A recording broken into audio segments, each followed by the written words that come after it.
नई टाटा एल्ट्रोस तो आ गई, 22 टोटल वेरिएंट मिल जाते हैं मैक्सिमम पेट्रोल के। तो आप भी अगर पेट्रोल लेने का सोच रहे हो मैनुअल में स्पेसिफिकली, जो कि बेस में भी अवेलेबल होगा, तो बिल्कुल सही जगह आए हो। आज की इस वीडियो में डिस्कस करने वाले हैं पेट्रोल मैनुअल को टाटा एल्ट्रोस में कि क्या क्या बदल गया, इंजन में क्या चेंज आया, सस्पेंशन में क्या चेंज आया, कंफर्ट और फीचर्स तो आपको काफ़ी आइडिया हो ही गया होगा, लेकिन चलाने में कितना डिफरेंस है और माइलेज, ये सब करेंगे आज की इस वीडियो में डिस्कस।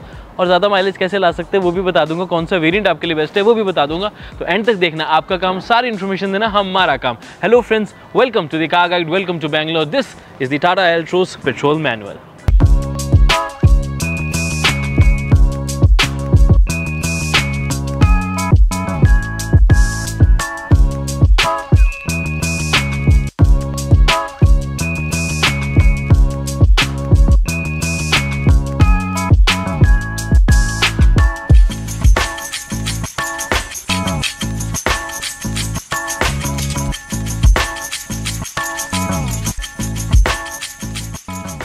एल्ट्रोस में टोटल 22 वेरिएंट आते हैं, लेकिन मैक्सिमम पेट्रोल है। डीजल तो सिर्फ 3 है, सीएनजी देखोगे तो सिर्फ 6 है।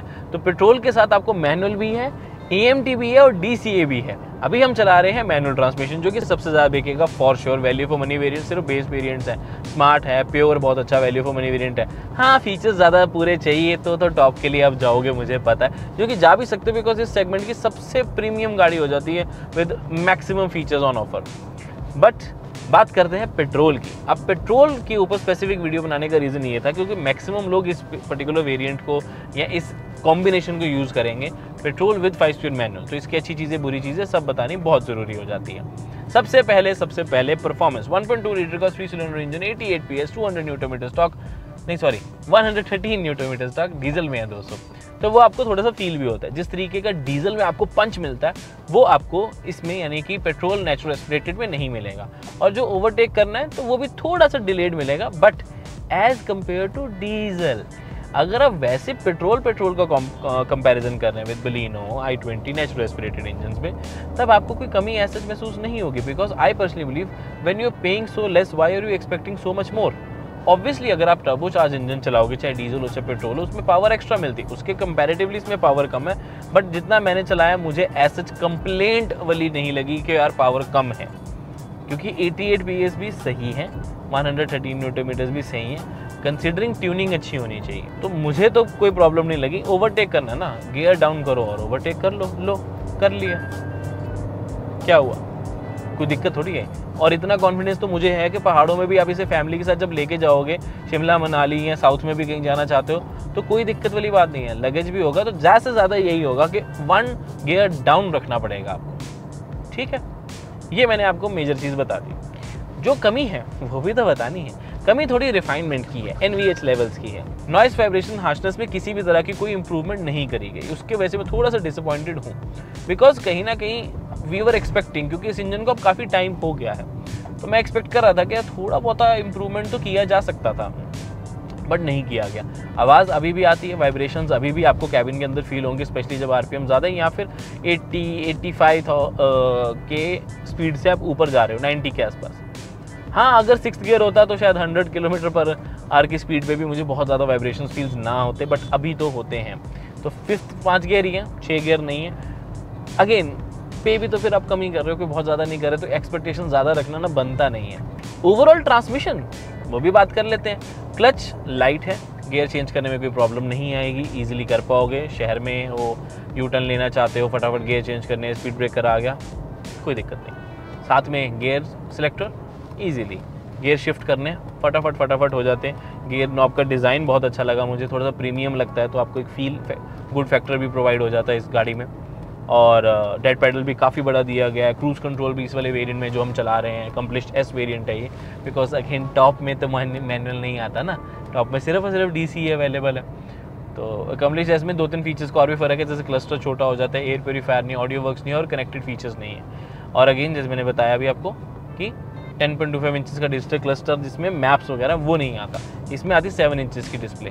हालांकि ये भी अच्छी है, इसमें सारी इन्फॉर्मेशन आ रही है, प्लस मैप्स और जो ब्लाइंड व्यू मॉनिटर है वो अनफॉर्चुनेटली नहीं है, वो सिर्फ टॉप DCA के लिए अवेलेबल है।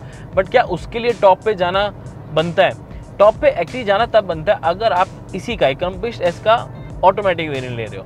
तो अकम्प्लिश एस ऑटोमेटिक और अकम्प्लिश एस प्लस ऑटोमेटिक जिसमें सारे फीचर्स हैं डीसी, उसमें सिर्फ 24,000 का फ़र्क है, जिसमें आपको कनेक्टेड फीचर्स भी मिल जाते हैं, क्लस्टर अच्छा मिल जाता है, ऑडियो वर्क्स भी मिल जाता है और मन में भी रहता है कि आपने टॉप वेरिएंट लिया, वो भी एक फैक्टर इंपॉर्टेंट होता है।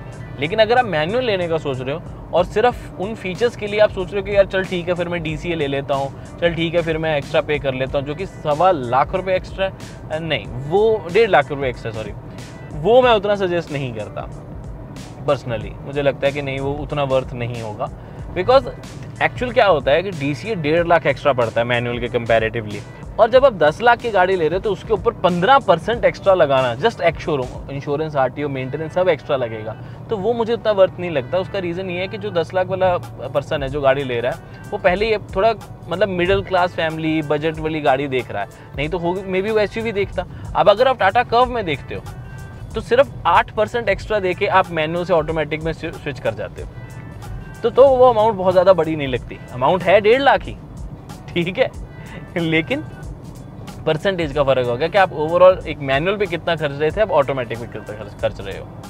बाकी AMT सही है यार, कोई दिक्कत नहीं है, हमने पहले चलाया हुआ है।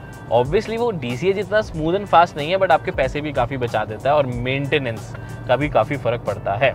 अब क्वेश्चन आता है माइलेज का। देखो बलिनो में डेफिनेटली थोड़ी एक्स्ट्रा माइलेज मिल जाती है, बट अगर एल्टोस के देखेंगे, सेफ्टी पॉइंट को देखते हुए, फीचर्स को देखते हुए थोड़ा सा माइलेज में आप थोड़ा कम एक्सपेक्ट करो। तो सिटीज़ में अगर देखेंगे 13-14 किलोमीटर पर लीटर, हाईवेज पे देखेंगे तो 17 से लेके 19 किलोमीटर्स मैक्स जो है वो आपको माइलेज मिलेगी इस पर्टिकुलर इंजन के साथ। हाँ, थोड़ा सा रिफाइंड वगैरह और होता ना तो मुझे लगता है माइलेज भी ज़्यादा मिल जाती। गाड़ी के लुक्स तो बेटर हो गए, नो डाउट। देखो रियर में जो पहले उतनी अच्छी नहीं दिखती थी, अब ये थोड़ी बेटर हो गई है, स्लीक डिज़ाइन हो गया, 2025 वाला लुक आ गया है इसका।